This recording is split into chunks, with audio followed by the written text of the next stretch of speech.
सभी छोटे बड़े श्रोताओं को सुनीता भटनागर का प्यार भरा नमस्कार। ऑडियो स्टोरीज के हमारे चैनल कहानी जगत में आप सभी का स्वागत है। हिंदी कहानियों की श्रृंखला में आप सुन रहे हैं बेताल भट्ट राव जी द्वारा रचित बेताल पच्चीसी।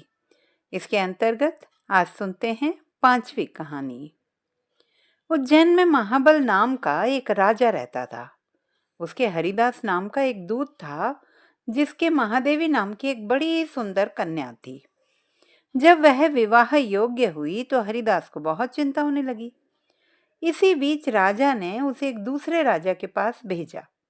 कई दिन चलकर हरिदास वहां पहुंचा। राजा ने उसे बड़ी अच्छी तरह से रखा।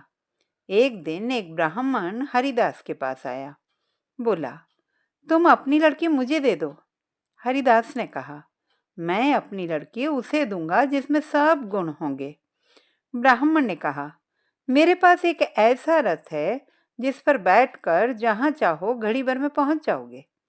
हरिदास बोला, ठीक है, सवेरे उसे ले आना।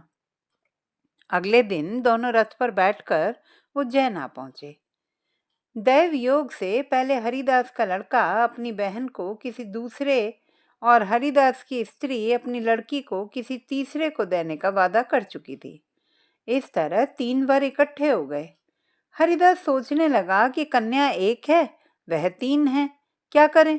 इसी बीच एक राक्षस आया और कन्या को उठाकर विंध्याचल पहाड़ पर ले गया।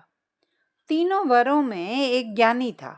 हरिदास ने उससे पूछा तो उसने बता दिया कि एक राक्षस लड़की को उड़ा ले गया है और वह विंध्याचल पहाड़ पर है। दूसरे ने कहा, मेरे रथ पर बैठकर चलो, जरा सी देरी में वहां पहुंच जाएंगे। तीसरा बोला, मैं शब्द भेदी तीर चलाना जानता हूं, राक्षस को मार गिराऊंगा। वे सब रथ पर चढ़कर विंध्याचल पहुंचे और राक्षस को मारकर लड़की को बचा लाए। इतना कहकर वेताल बोला, हे राजन, बताओ वह लड़की उन तीनों में से किसको मिलनी चाहिए। राजा ने कहा, जिसने राक्षस को मारा उसको मिलनी चाहिए, क्योंकि असली वीरता तो उसी ने दिखाई। बाकी 2 ने तो सिर्फ मदद की। राजा का इतना कहना था कि वेताल फिर पेड़ पर जा लटका और राजा उसे लेकर फिर आया तो रास्ते में वेताल ने छठी कहानी सुनाना प्रारंभ किया।